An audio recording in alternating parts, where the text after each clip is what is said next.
이 시간에 함께 보실 말씀은 학개서입니다. 학개 2장 6절에서 9절까지 말씀을 보도록 하겠습니다. 학개 2장 6절에서 9절까지 말씀입니다.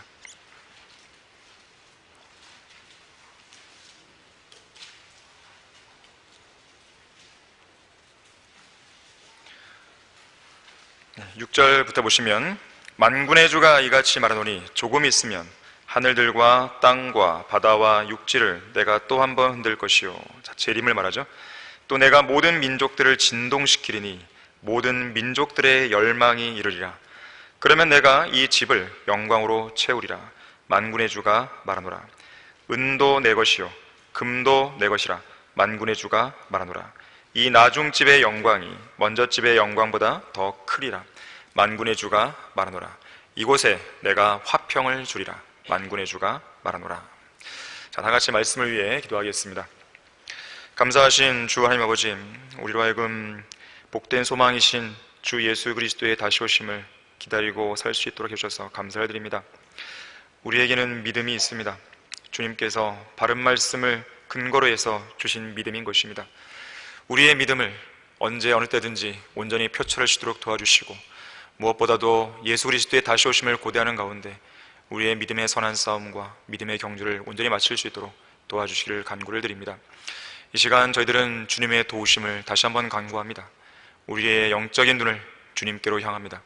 주님께서 우리에게 무엇을 말씀하시든지 우리는 그것을 듣고 마음에 새기고 또 실행으로 옮기기를 원합니다. 저희들을 일깨워 주시고 가르쳐 주십시오. 마귀가 어떠한 형태로든지 우리 마음에 떨어지는 이 말씀의 씨를 빼앗아가지 못하도록 막아주시기 원합니다. 온전히 말씀 가운데 잘 집중케 해주십시오. 주 예수 그리스도 이름으로 기도했습니다. 아멘.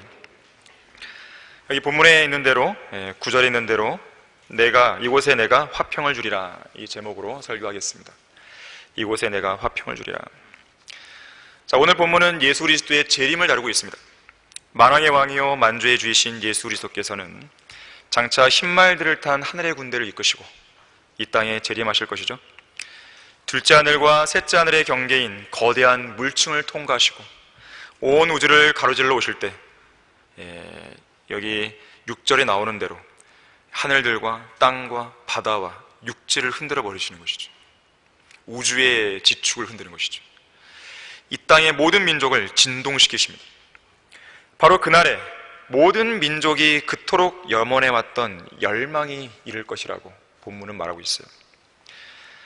여기서 말씀하는 모든 민족의 열망이 무엇일까요? 목사들과 신학자들 대부분이 착각하고 있듯이 여기서 말하는 모든 민족의 열망은 예수 그리스도가 아닙니다. 바로크 시대에 아주 훌륭한 그리스도인 작곡가였던 요한 세바스티안 바흐는 예수는 만인의 기쁨이라는 작품을 작곡하게 됩니다. 예수는 만인의 기쁨이다. 사실 이것은 좀 잘못된 표현이에요. 여러분 주위 이웃 사람들이 예수님은 나의 기쁨이다 그렇게 고백하고 있습니까? 그렇지 않잖아요. 그리스도인들은 하겠죠. 하지만 이 땅의 사람들 대부분은 그리스도인들이 아니잖아요. 모든 민족의 열망이 예수 그리스도라고 잘못 오해했기 때문에 그렇게 제목을 붙인 거예요. 요한 웨슬리의 동생 찰스 웨슬리도 천사 찬송하기를, 이 찬송을 작사하면서 모든 민족의 열망을 예수 그리스도라고 잘못 오해했어요.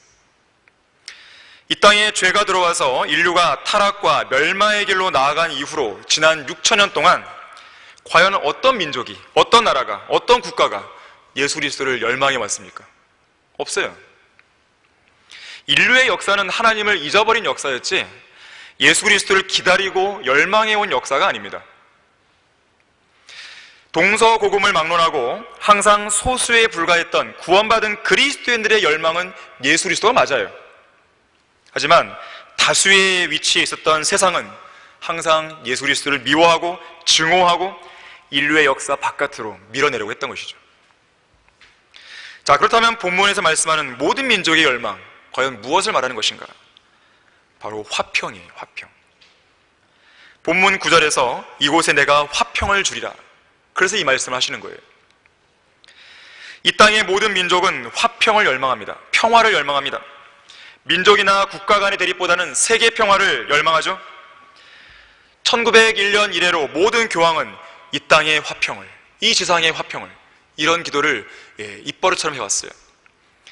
하지만 하나님께서는 그런 교황들의 기도에 대해서는 거들떠보지 않으십니다. 왜 그렇습니까? 그들이 말하는 화평은 가짜 화평이기 때문에 그래요. 이 땅의 화평은 인간들의 노력으로 이루어질 수 있는 게 아니기 때문에 그런 것입니다. 중세 암흑시대에 있었던 제5차 십자군 전쟁 당시에 로마 가톨릭의 유럽 사회에서 아주 유명해진 성 프란시스코라는 인물이 있었습니다. 이 사람은 당시에 이슬람교와의 기나긴 십자군 전쟁으로 시달리고 있던 유럽 각국의 국민을 위해서 자기가 나서겠다는 것이었어요. 전쟁 무기가 아니라 오직 사랑과 평화의 도구로 내가 모슬렘 진영으로 들어가서, 나 혼자 들어가서 이슬람교의 수장인 술탄을 만나 내가 그를 개종시키고 오겠다. 당시에 그가 했던 말은요, 오늘날도 노래로 불리고 있는 주여 나를 평화의 도구로 써주소서라는 곡이었어요. 아마 여러분 아실 거예요. 가사가 이렇습니다. 주여 나를 평화의 도구로 써주소서. 미움이 있는 곳에 사랑을, 상처가 있는 곳에 용서를, 분열이 있는 곳에 일치를, 의혹이 있는 곳에 믿음을 심게 하소서. 위로받기보다는 위로하며, 이해받기보다는 이해하며, 사랑받기보다는 사랑하며, 자기를 온전히 줌으로써 생명을 얻나니. 자기를 온전히 주면 생명을 얻나요? 행위권이죠, 이거는. 주여 나를 평화의 도구로 써주셔서 그랬어요. 당연히 그의 시도는 실패했어요. 비록 이런 시도가 무모한 일이긴 했지만 당시에 십자군 전쟁으로 지쳐있던 유럽 사회에서는요, 상당한 호응을 불러일으켰습니다.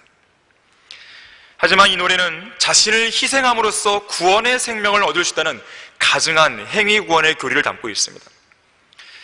특히나 인간의 힘으로는 결코 이 땅에 평화를 가져올 수 없다는 진리를 정면으로 반박하고 있는 것이죠.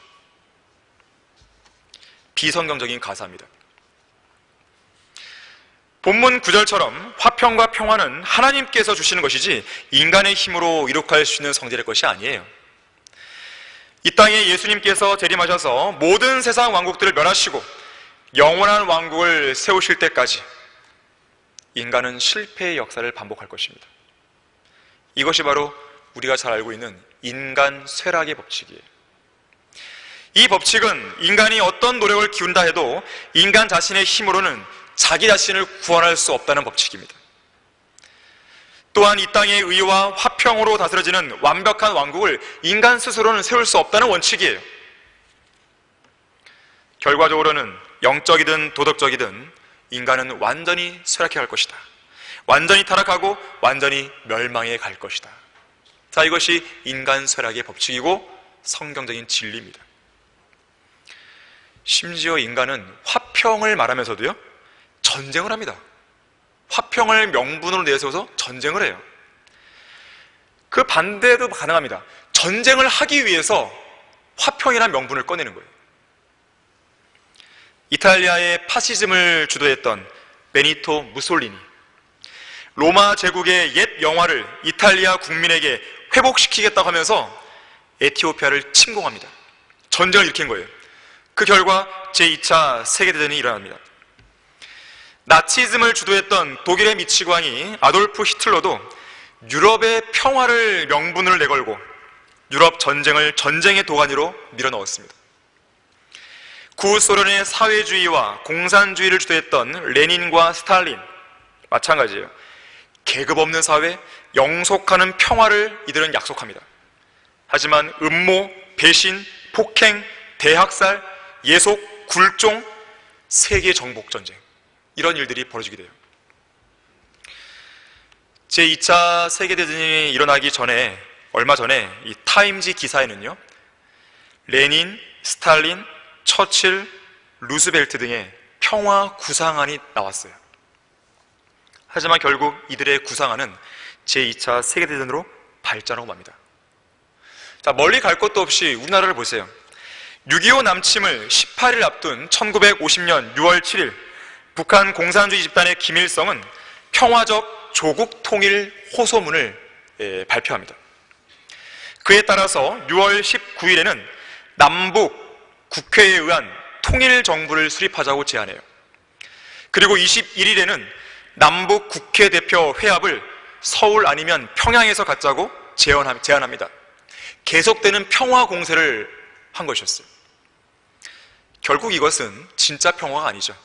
남한의 경계 태세를 느슨하게 하기 위한 속임수였습니다. 급기야 6월 25일에는 새벽 4시 38선을 넘어서 기습 공격을 감행하게 되죠. 잿더미로 변한 이 한반도에는 300만 명의 사상자가 발생하게 됩니다.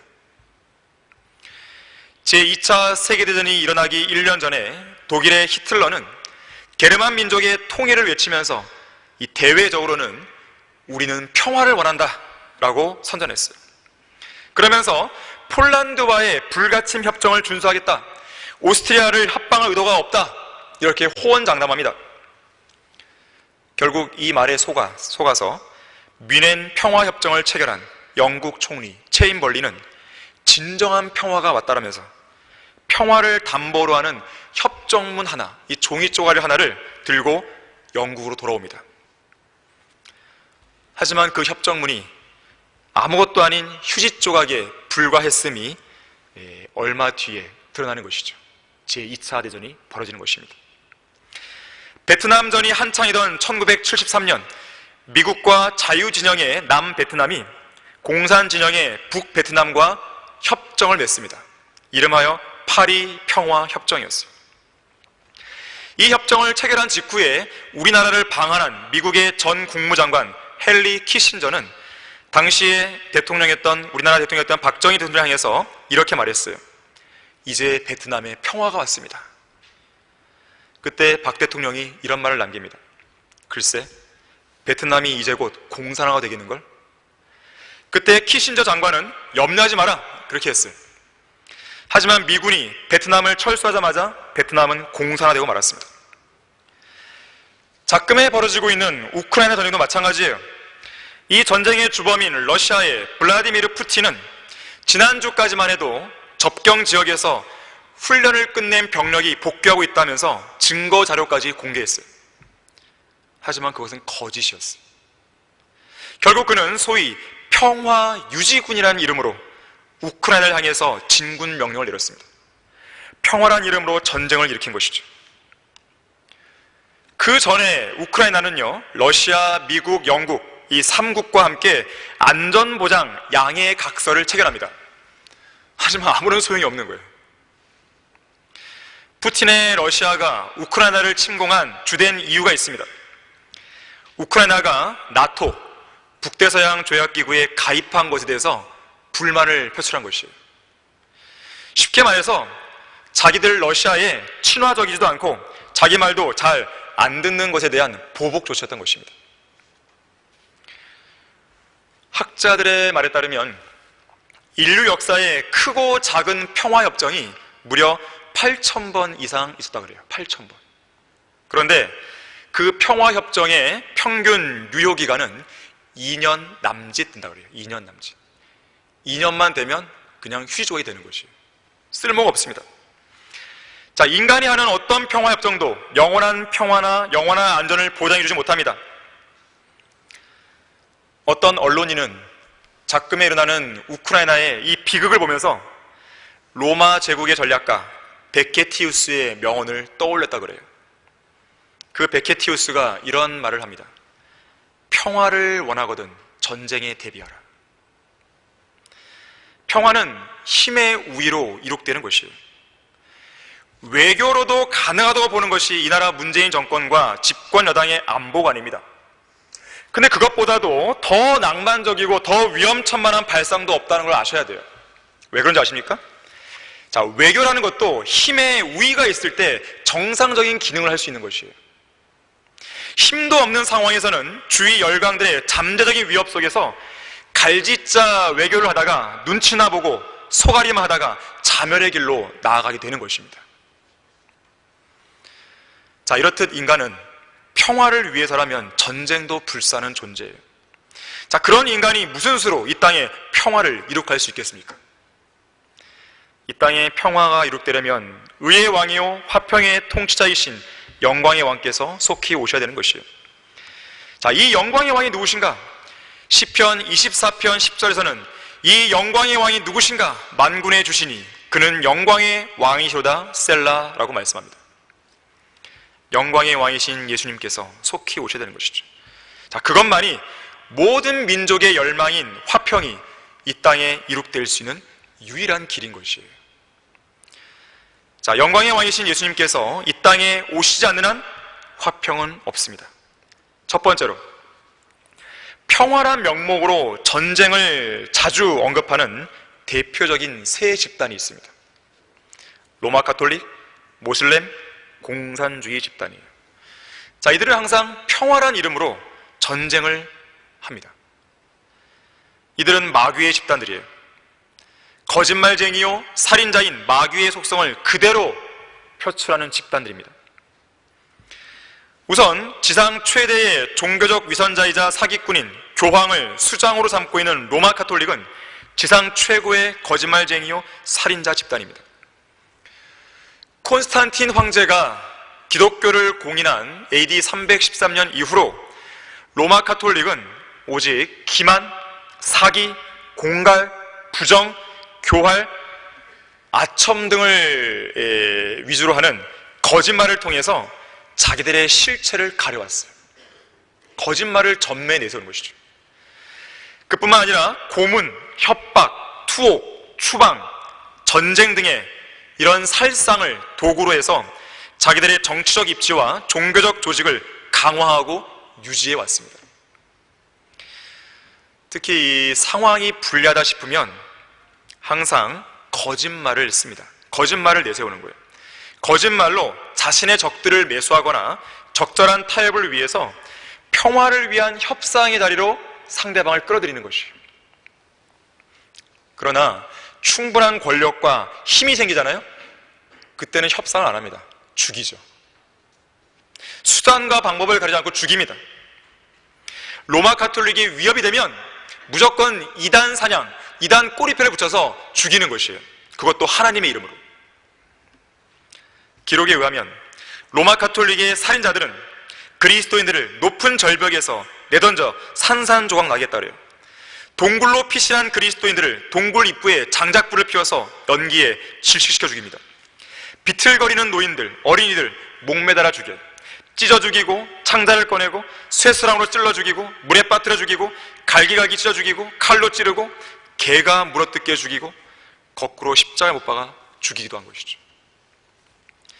그 결과 로마 가톨릭은 로마 제국이 100년 동안 그리스도인들을 죽인 것보다 훨씬 더 많은 수의 그리스도인들을 100년이 아니라 50년 내에 그냥 해쳐버린 것이죠.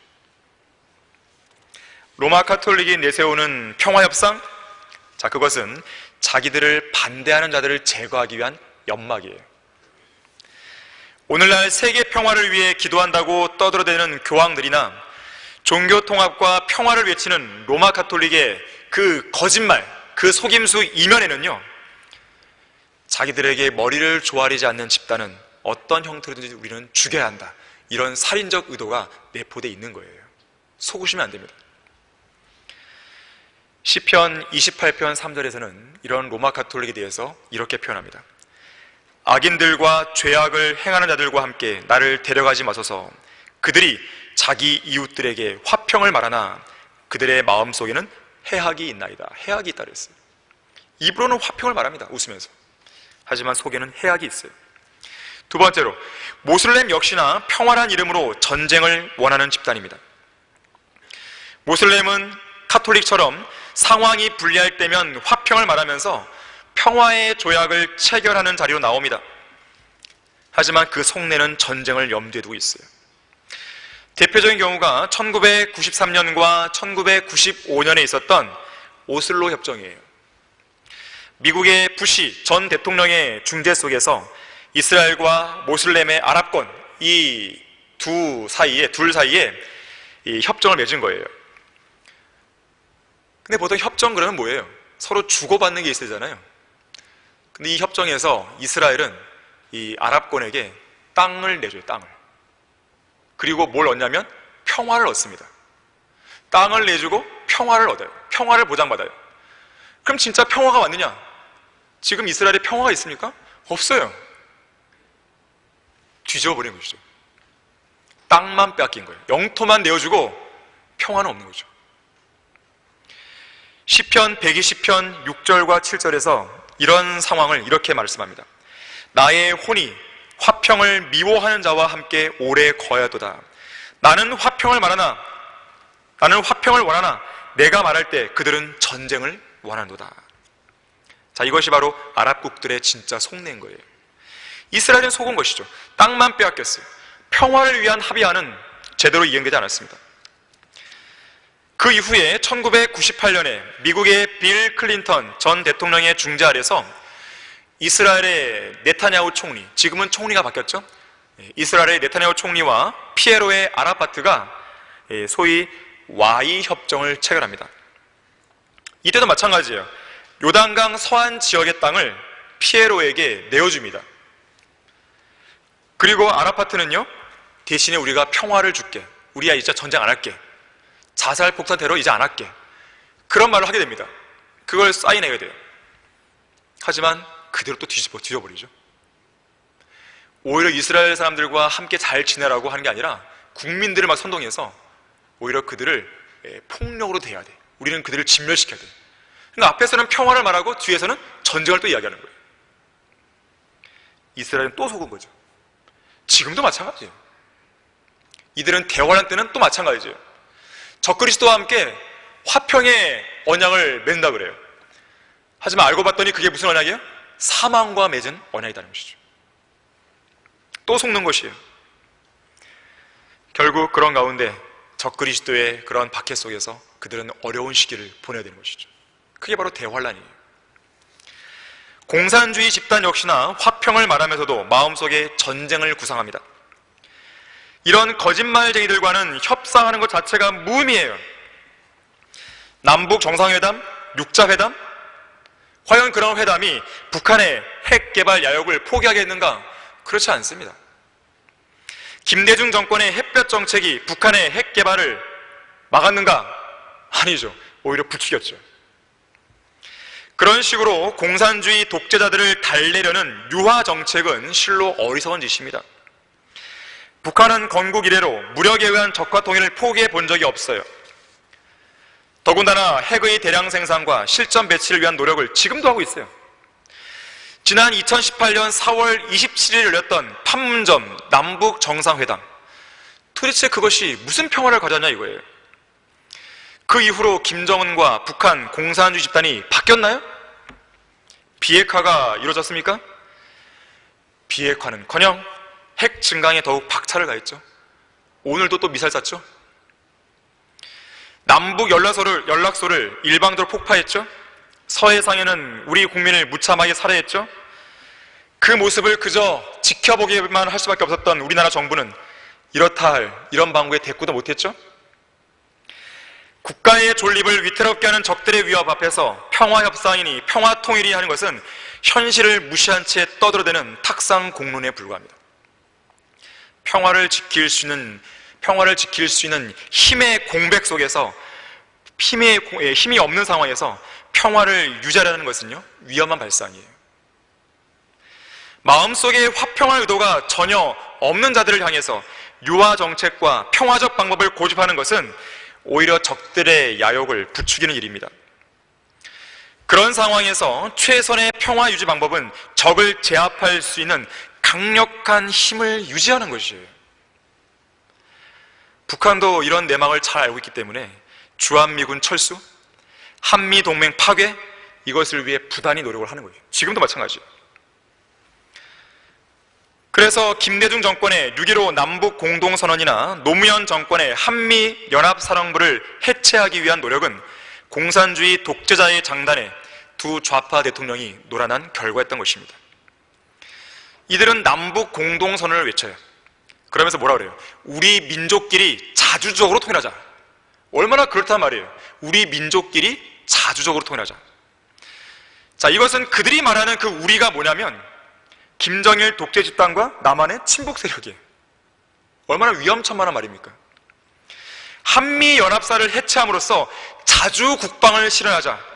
얼마나 그럴듯한 거짓말이에요. 이것은 국가 안보는 뒷전에 두고 공산주의식 적화 통일을 용이하게 하자는 속임수에 불과했습니다. 평화는 없는 것이죠. 거짓말과 전쟁만 있는 것이죠. 자, 이것이 마귀의 집단의 실체예요. 속는 자만 손해를 보는 것이에요. 문재인 대통령이나 어떤 특정 대통령 후보나 다 마찬가지인 것이에요.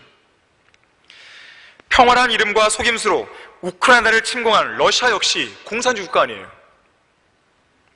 동계올림픽에조차 공정한 심판을 무시하고 편파 판정으로 금메달을 빼앗아가는 소치 올림픽의 러시아나 베이징 올림픽의 중국은 운동 경기조차도 거짓말을 일삼잖아요. 피겨스케이팅 선수 있잖아요. 약물파도. 그게 공산주의예요. 그들은 바뀌었다고 이야기하고 개방했다고 이야기하지만 그들의 본질이나 그들의 가치관이나 머릿속이 바뀌지가 않는 거예요. 영광의 왕이신 예수 그리스도께서 이 땅에 오시지 않는 한 화평은 없습니다. 두 번째로, 소위 세계 평화를 목적으로 설립된 국제연합 유엔은 이 땅에 평화를 이룩할 수 없습니다. 할 수 없어요. 제2차 세계대전이 끝났을 무렵에 국제사회는 세계대전으로 공멸할 수밖에 없는 전 세계적인 위기 속에서 그나마 그들이 할 수 있는 전쟁 억제책으로 국제연합을 설립합니다. 목적은 분명했어요. 전쟁을 방지하고 세계 평화를 유지하자, 이것이었어요. 하지만 뚜껑을 열어보니까 결국 뭡니까? 하나님을 신뢰하지 않고 진정한 왕이신 예수 그리스도 없이 인간들끼리 지상 왕국을 건설하겠다는 가증한 음모의 결과물인 거예요. 미국의 해리 트루먼 전 대통령은 이런 국제연합 유엔에 대해서 이렇게 말했습니다.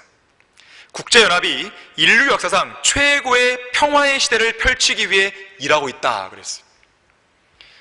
그야말로 책임지지도 못할 망발이었습니다. 그야말로 그는 미래 역사를 내다볼 수 있는 통찰력이 없는 거예요. 왜 그랬을까요? 성경을 읽지 않은 것이죠. 성경만 읽었다면 평화는 그렇게 오지 않는다는 것을 알았을 것이에요. 성경을 알고 있는 우리는 통찰력이 있는 것입니다.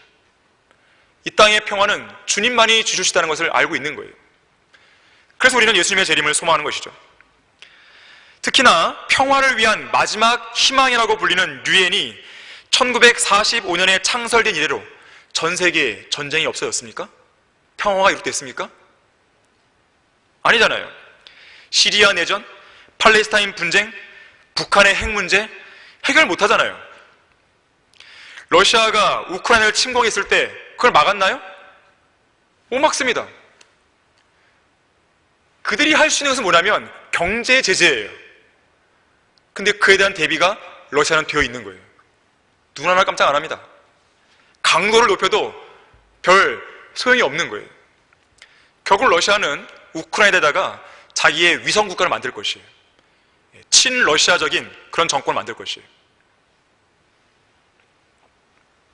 뿐만 아니라 발트의 3국에 해당되는 그 나라들도 이제 침공할 위기에 직면하는 것이죠. 침공받을 위기에 직면하는 것이에요.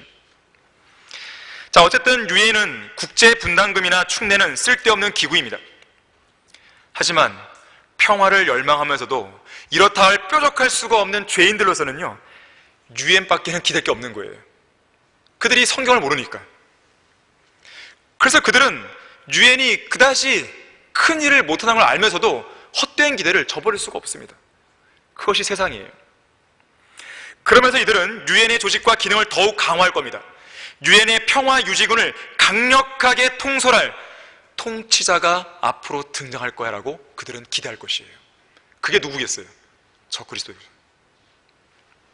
극심한 빈곤, 기아 근절, 에이즈 등의 질병 퇴치, 환경 보존, 이들은 21세기 초에 새 천년 개발 목표를 내세웁니다. 그러면서 이런 문제들을 해결할 한 사람이 등장할 것을 이들은 기대해요. 적그리스도가 그들의 기대에 부응할 것이에요. 그래서 이런 쓸모없는 국제연합이 이 땅의 평화를 이룩하는데 성공할 수 있을 것이다, 그런 기대는 일찌감치 접는 게 낫습니다. 오히려 성경은요, 국제연합을 향해서 화가 있을 것이다. 국제연합을 향해서 하나님의 심판을 너희들은 피할 수 없을 것이다. 그런 경고를 주고 있을 뿐이에요. 왜 그런지 아십니까? 첫 번째 이유는 세계 평화의 시작은 국제연합이 아니라 화평의 성읍인 예루살렘에서 비롯되기 때문에 그래요. 이사야 62장 7절 한번 찾아보겠습니다. 이사야 62장 7절 말씀을 보시면, 자, 세계 평화의 시작은 예루살렘에서 시작됩니다. 또 그가 예루살렘을 세워 그것으로, 예루살렘이죠, 땅에서 찬양이 되게 하시기 전에는 그로 쉬지도 못하게 하라. 만군의 주 하나님께서는 지금 쉬실 수가 없어요. 계속 일하십니다. 왜 그렇습니까? 아직 예루살렘이 이 땅에서 찬양이 되지 못하고 있기 때문에 그런 거예요. 여전히 이 성읍에서는 분쟁이 끊이지 않습니다. 하나님으로부터 버려진 채로 대환란 때는 소돔과 이집트로 분리될 것이에요. 자, 예루살렘이 찬양이 되고 화평의 성읍이라는 그 이름의 뜻에 걸맞게 그 명성을 되찾기 전까지는 세계 평화 꿈도 꿀 수 없습니다. 예수 그리스도께서 예루살렘을 위해서 이방 민족들과 싸우시고 그 예루살렘에 화평을 주실 재림 때 모든 전쟁은 종식되는 것이에요. 그래서 진정으로 세계 평화를 열망한다면 예루살렘의 화평을 위해 기도해야 되는 것이에요. 예루살렘의 화평을 위하여 기도하라. 너를 사랑하는 자들은 번성하리로다. 시편 122편 6절 말씀이죠. 하지만 오늘날 유엔은 예루살렘을 사랑하지 않습니다. 반기문 제8대 유엔 사무총장을 포함해서 역대 사무총장 그 어떤 사람도 예루살렘을 사랑하지 않아요. 하나님의 뜻에 따라 예루살렘의 화평을 위해 기도하는 유엔 직원은 없습니다. 오히려 그들은 예루살렘의 주인인 이스라엘을 대적해서 마호메트의 종교와 결탁하죠. 모슬렘들의 권리를 옹호해주죠. 예루살렘을 사랑하지도 않는 유엔이 앞으로 번성할 것이라든지 이 땅의 평화를 이룩할 것이라는 생각은 실로 꿈같은 이야기입니다. 자, 국제연합은 화를 면치 못할 것이에요. 두 번째 이유가 반유대주의적인 입장을 고수하고 있기 때문에 그렇습니다. 유대인들을 싫어하는 거예요. 반유대주의적인 입장이에요. 지금까지 이스라엘을 반대하고 대적하기 위해서 여러 번의 결의안을 통과시킵니다. 1945년에 유엔이 창설된 이후로 무려 700개의 결의안이 통과됐는데요. 그 중에 절반에 가까운 450개 정도의 결의안이 이스라엘을 반대하는 결의안이었어요. 예를 들어서 지난 2016년 12월 23일에 유엔 안전보장이사회가 이스라엘을 반대하는 결의안을 내놓습니다. 요지는 뭐냐면 이스라엘이 이 동예루살렘을 포함한 팔레스타인 점령 지역에서 정착촌을 계속 확대해 나갔어요. 이것을 반대하기 위한 결의안이었어요. 너희들 그만 중단해. 더 이상 정착촌 확대하지 마. 팔레스타인 그 점령 지역에서 더 이상 확대하지 마. 안 그러면 우리가 제재할 거야. 결의안을 상정하게 됩니다. 보통 결의안이 올라오면요, 이 유엔 상임이사국이 총 15개인데 15개 이사회 중에서요, 그 상임이사국 중에서 한 나라라도 반대하면 통과가 안 돼요. 그런데 이번에 15개 이사국 중에서 14개국이 이 결의안에 찬성을 하게 됩니다. 그럼 한 나라는 뭐냐? 미국이에요. 그럼 미국은 반대했는가? 아니에요. 미국은 기권표를 던졌습니다. 보통 미국은 이스라엘을 반대하는 결의안이 올라오게 되면 미국은 이스라엘 편에 보통 들었어요. 근데 이례적으로 이번에는요, 아예 기권표를 던집니다. 결국 그건 뭐냐면 통과시키겠다는 거예요. 결국 이스라엘의 당시에 네타냐후 총리는 당시 미국 대통령이었던 오바마를 향해서 이 비열한 복병, 그렇게 말하면서 새 시대에는 모든 게 바뀌고 결국 미국은 비싼 대가를 치르게 될 것이다 라고 경고하게 됩니다. 자, 이러한 결의안은 그동안 유엔이 고수해온 두 국가해법, 이스라엘과 팔레스타인이 한 땅에서 함께 평화롭게 공존하자는 원칙에서 나온 거예요. 말도 안 되는 해법이에요. 어떻게 한 땅에서 두 국가가 같이 있어요? 여러분 보고 다른 사람과 같이 한 지붕에 살아라 그러면 살겠습니까? 그건 쉬운 게 아닙니다. 가족들도 그러한데 한 나라에서, 아니 한 땅에서 두 나라가 산다? 이건 말도 안 되는 유치한 해법을 가지고 얘기하는 것이에요. 그건 같이 계속 싸우자는 얘기밖에 안 되는 것입니다. 자, 세 번째로 국제연합이 왜 화를 면할 수 없는 것인가? 하나님의 언약을 무시하기 때문에 그래요. 무슨 언약입니까? 아브라함의 언약이에요. 하나님께서 이미 아브라함에게 약속하셨어요. 그 땅을 주겠다고. 이집트의 나일강부터 유프라테스 강까지 이르는 그 전 땅을, 오늘날의 팔레스타인 그 조그마한 그 땅뿐만 아니라 그걸 포함한 어마어마한 그 지역을 주겠다고 약속하셨어요. 이미 그 땅의 주인이 누구인가에 대해서는요, 결론이 난 문제입니다. 유엔이 나서서 이거를 주네 마네, 같이 살아내 마네, 이런 거 할 게 아니에요. 이미 하나님께서는 그 땅을 아브라함의 언약에 따라서 무조건적인 약속으로 이스라엘에게 주신 것입니다. 온 우주에서 최고의 권위자이신 하나님께서 맹세를 통한 약속으로 주신 것이에요. 이 땅에 대한 모든 다툼, 논쟁 끝난 것입니다. 하지만 유엔은 마치 그 땅이 자기네들이 좌지우지할 수 있는 그 땅인 양 이스라엘 보고 그 땅을 포기하라, 남은 어떤 땅을 팔레스타인에 주어라, 이런 말을 하고 있는 것이죠. 도둑이죠, 도둑. 그런 도둑들이 과연 하나님의 진노를 피할 수 있겠습니까? 국제연합은 결코 화를 피할 수 없습니다. 특히 성경에서는 109절 이상에서요, 그런 국제연합이 받게 될 화에 대해서 다루고 있어요. 109절 이상이나. 그런데도 하나님의 경고를 무시하는 유엔에 가입한 193개의 국가 중 어떤 대통령이나 어떤 정치적 지도자도 이 109절 가운데 단 한 개의 구절도 유념하지 않는 것이죠. 결국 그들에게는 진노의 심판이 임하는 것입니다. 국제연합이 뭐예요? 민족들의 연합체 아니겠습니까? 자, 하나님께서는 그분의 말씀대로 이방 민족들을 한 번에 모으시는 거예요. 한 번에 단으로 묶어서 불태워버리시는 것입니다. 그들 위해 모든 분노를 쏟으시는 것이죠. 그들 모두를 질투의 불로 삼키시는 것이죠. 재림하시는 주님께서는 그들 향해 전쟁을 선포하실 것입니다. 이 아마겟돈 전쟁은 지상의 실제적인 땅에서 실제적인 하나님의 군대에 의해 수행될 것이고 엄청난 대사륙이 뒷달이 될 것입니다. 그래서 이사야 48장 22절에서는 악인들에게는 화평이 없다고 말하는 거예요. 악인에게는 화평이 없어요. 구원받지 않은 죄인들에게 화평이 없습니다.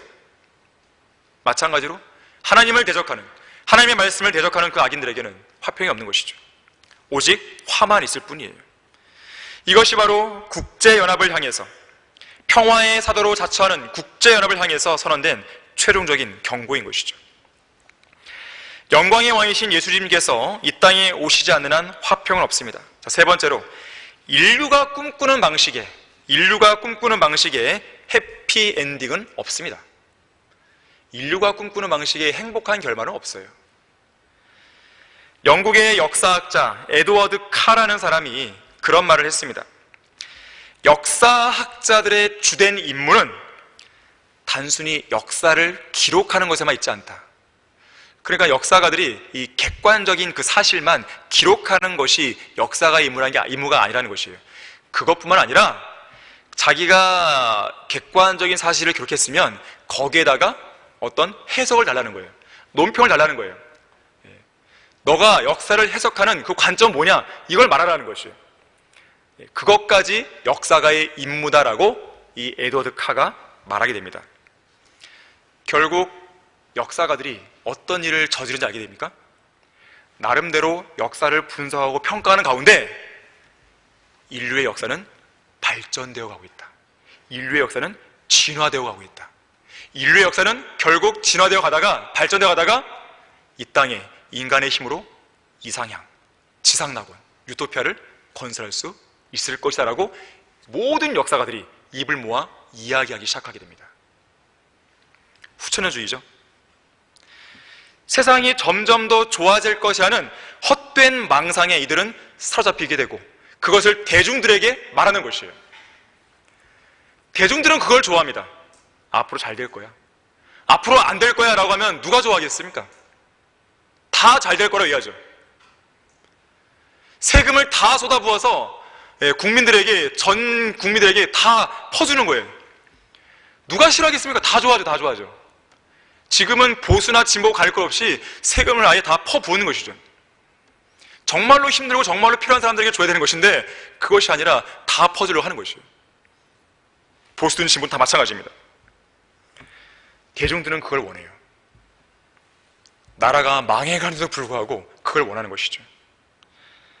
일종의 마약 같은 환각제를 원합니다. 그래서 대중의 환심을 사기 위해서 모든 종교, 정치 지도자들은 그런 왜곡된 역사관 속에서 그런 유토피아를 계속 이야기하는 거예요. 잘 될 거라고. 긍정적인 역사관을 계속 심어주는 것입니다. 이러한 것에 대해서 러크만 목사님이 이런 말을 했어요. 역사가들 대부분은 해피엔딩을 생각한다. 왜냐하면 병원 침대나 땅속 무덤과 같은 부정적인 미래 역사를 대중에게 제공하는 것은 일종의 범죄 행위이기 때문에 그렇다 그랬어요. 그런 나쁜 것들을 이야기하면, 부정적인 역사를 이야기하면 죄라고 해요. 죄. 우리가 거리 설교 때 이야기하잖아요. 이 세상은 곧 끝나게 되어 있습니다. 여러분은 곧 죽게 되어 있습니다. 여러분은 오래 가지 않습니다.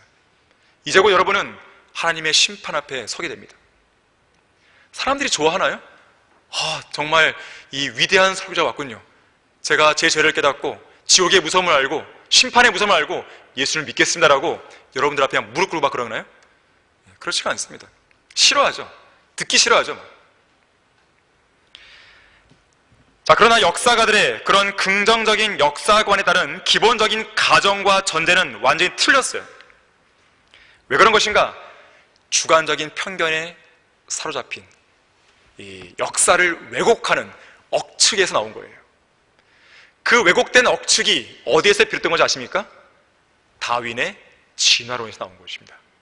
다윈의 종의 기원에서 나온 것이에요. 결국에는 다윈의 가설은 기만과 속임수 그 자체입니다.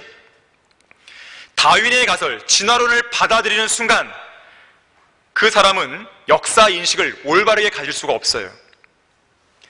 과거는 물론 현실을 바라보는 인식도 제대로 할 수가 없습니다.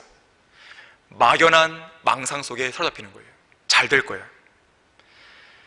특히나 다윈이 만들어낸 진화론에 입각한 미래는요, 잘 될 거야가 아니에요. 비극적인 전쟁이고 땅속 무덤이고 구더기가 갉아먹는 썩은 시체고 궁극적으로는 영원한 불못으로 던져지는 것이에요. 여러분들이 밖으로 나가서 복음을 있을 때 당신은 지옥에 갑니다 라고 외쳐야 그 사람이 구주의 필요성을 알게 되죠. 잘 될 거예요. 그러면 구주의 필요성을 알게 됩니까? 하나님께서는 당신을 사랑하십니다 그러면 예수를 믿을 말이 생깁니까? 자, 그런데도 전 세계의 지도자들은 종의 기원이라는 다윈의 책을 받아들여서 장밋빛 미래를 계속 꿈꿉니다. 하지만 그 결과는 항상 비극이었어요. 항상 악몽이었습니다. 왜 그러냐면 다윈의 가설, 다윈의 진화론을 취하는 순간 그 어떤 지도자라도 누군가를 죽이기 위한 명분을 갖게 됩니다. 왜 그런지 아십니까? 다윈의 진화론의 핵심 키워드 중에 하나가 뭐예요? 적자 생존이에요. 적응하는 자는 살아남고 그렇지 못한 자는 죽는 거예요. 그래서 살상을 당연시합니다. 너는 적응하는 못하는 사람이니까 죽어야 돼. 그래서 다윈의 진화론을 받아들인 모든 정치 지도자들은요, 사람들을 죽이는 데 있어서요 거리낌이 없습니다. 왜? 죽어야 되니까. 그들이 죽어야만 이 세상은 더 잘 될 거야. 즉 적자 생존, 적응해서 살아남는 사람들만을 중심으로 해서 유토피아를 꿈꾸는 것입니다. 적응 못한 사람들은 죽어야지만 그들은 유토피아를 구성하는데 밑거름이 되는 것이에요. 그래서 그들은 살상을 거리에 서슴없이 하는 것이죠. 예를 들어볼까요? 구소련의 레닌, 스탈린, 중국의 모택동, 캄보디아의 폴포트, 쿠바의 카스트로, 북한의 김가 3대 다 공산주의 독자들은요 적자 생존의 법칙을 따릅니다. 그리고 살아남기 위해서는 투쟁해야 된다, 이 원칙을 따라요. 이러한 다윈의 가설에 이들은 심취해 있었습니다. 그리고 그들은 이 가설에 부합하지 않은 사람들을 거리낌 없이 죽이기 시작했어요. 그러면서 그들의 잔인한 정책과 그런 살상에 대해서 윤리적인 정당성을 부여해버리는 것이에요. 다윈의 가설에 따르면 이들은 죽어야 되는 게 맞아, 우리는 잘 죽인 거야, 이러는 거예요. 한 통계에 따르면 20세기에 전 세계 각 정권에 의해서 자행된 시민 학살로 죽은 희생자들의 수가 무려 1억 7,400만 명이에요. 그 중에서 공산 정권하에서 죽은 사람들의 수가요, 대다수입니다. 이게 과연 유토피아예요? 망상도 이런 망상이 없는 것이죠. 독일의 히틀러도 그의 전쟁을 정당화하기 위해서 다윈의 가설을 이용합니다. 실제로 히틀러가 내세운 정책이 있어요. 인종을 개량하는 우생학적인 정책이었어요. 순수 독일 사람들을 잘 교육하자, 순수 독일인의 위대함을 보여주자. 그런데 히틀러는요, 정작 순수 독일인이 아니었어요. 그런데 그는요, 건강한 독일인만 살게 만드는 거예요. 허약한 독일인, 그들은 죽여야 됩니다. 그들은 수용소로 보냅니다. 그러면서요, 건강한 독일인이 결혼을 해서 아기를 안 낳았다, 그러면 그건 반역자예요. 그들은 건강하니까 아기를 계속 낳아서 많이 만들어내야 돼요. 반면에 허약한 독일인인데 그들이 아기를 낳았어요. 그럼 그건 죄예요. 이런 식으로 히틀러는 정책을 펼치는 것이죠. 가장 결정적인 건 뭐예요? 유대인들을 죽인 거예요. 그 민족의 실화에 말살시키는 것이죠. 바로 다윈의 가설, 적자생존, 이것이 그의 머릿속에 있었기 때문에 그것이 가능한 논리가 나오는 거예요. 아우슈비츠 수용소에는 약 450만 명의 유대인들이 살해되었습니다. 트레블린카 수용소에서는 13개의 가스실이 있었는데 그 안에서 30분마다 약 2,600명의 유대인들이 죽어나갔습니다. 당시 수용소에 갇혀있던 유대인들 가운데 살아남은 사람은 10분의 1도 채 안 되었다 그래요. 이것이 바로 해피엔딩을 꿈꾸는 자들의 망상이 낳은 비극입니다. 과연 이런 게 지상 낙원이에요? 발전이에요? 역사를 직시해야 됩니다. 역사를 왜곡하는 억측에 사로잡힌 역사가들의 그럴듯한 말에 귀를 기울이면 안 돼요. 다윈의 적자생존, 적응하는 자만 살아남는 정글의 법칙은 사람들로 하여금 세상이 좋아지고 있다는 착각 속에 빠지게 하고 있어요. 하지만 결코 세상은 좋아지지 않았습니다. 오늘날 21세기의 상황이 과거보다 나아진 건 없어요. 사람들은 과학의 발달로 나아졌다고 말하지만 결국 그렇게 살림살이를 낫게 해줬다고 하는 그 과학이 전쟁을 더 극심하게 만드는 도구가 되어버렸잖아요. 결국 인간은 태어나서요, 진화해 가는 것이 아니라 죽어가는 것이죠. 찰스 다윈은 지금 지옥에 있죠. 지옥에서 뭐하고 있을 것 같습니까? 아마도 이런 생각을 할 것이에요. 나는 괜찮아. 뜨거운데 나는 괜찮아. 아니야, 이건 뜨거운 게 아니야. 곧 괜찮아질 거야. 언젠가 이곳 뜨거운 지옥도 지상 낙원으로 변할 거야. 그의 몸이 구더기 같은 그런 벌레의 몸을 입고 있는데도 불구하고 이거는 선별적 종족 번식에 따른 진화의 과정이야, 그런 생각하고 있겠죠. 그러면서 고통 속에 울부짖고 있을 것입니다. 시편 119편 130절에서는 주의 말씀들이 들어가면 빛을 주며 그것이 우매한 자에게 명철을 주나이다 그랬어요. 참된 역사를 기록한 주의 말씀들은 우리에게 순수한 생각, 올바른 역사관을 일깨워줍니다. 바로 이 성경에 인간의 본성 자체를 변화시킬 수 있는 능력이 있는 것이죠. 인간이 그토록 열망해왔던 참된 진보, 참된 성장, 참된 발전, 유토피아, 지상낙원, 황금시대, 최고의 이상향, 그에 대한 모든 답이 성경에 기록되어 있는 것이죠.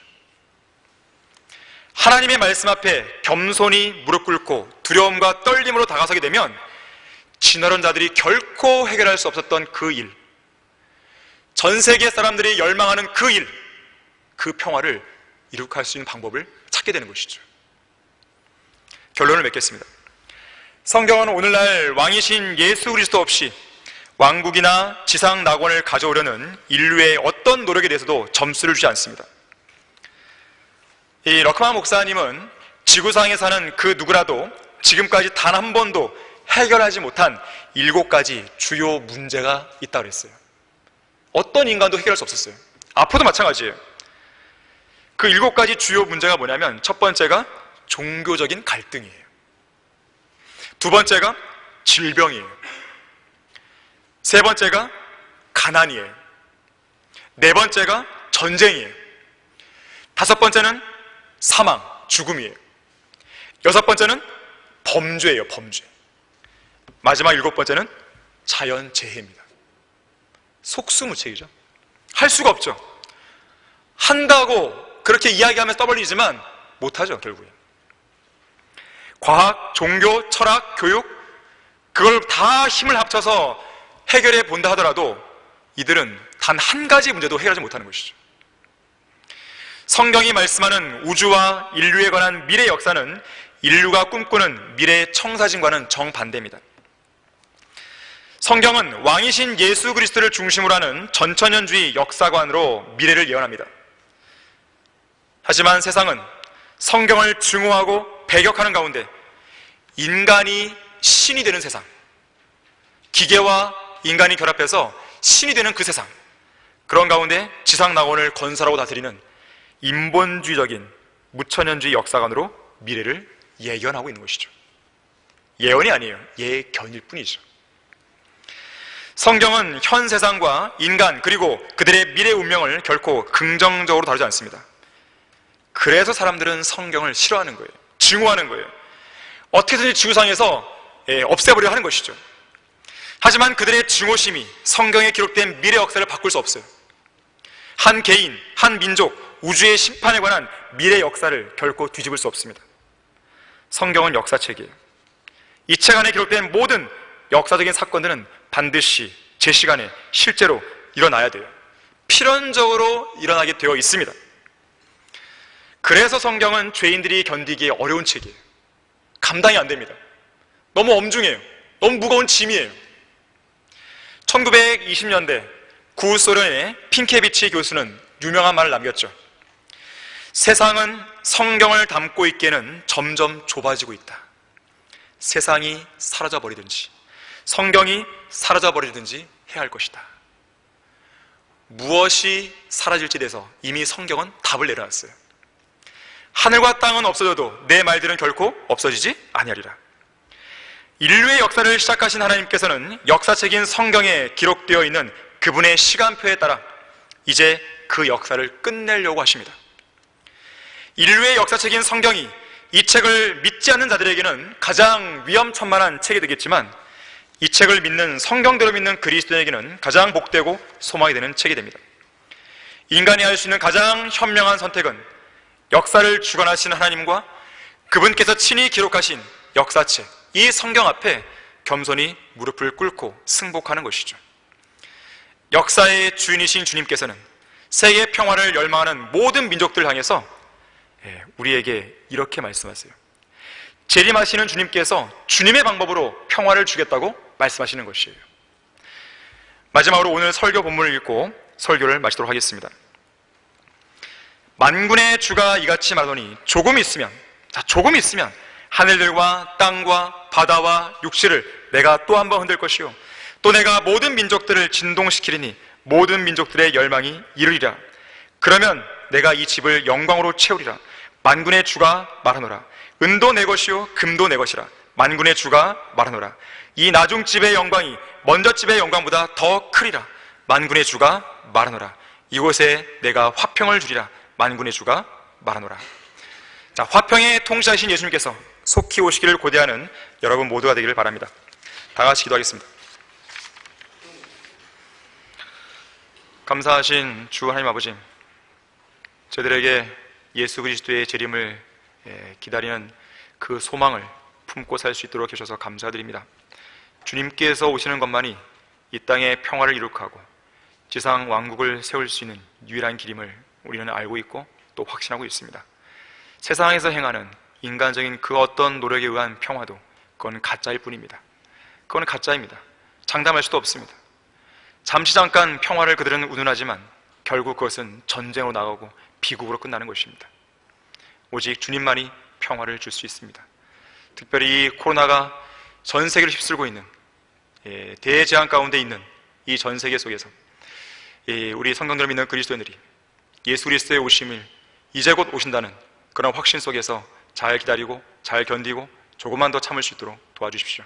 힘을 주시고 용기를 주십시오. 주 예수 그리스도 이름으로 기도했습니다.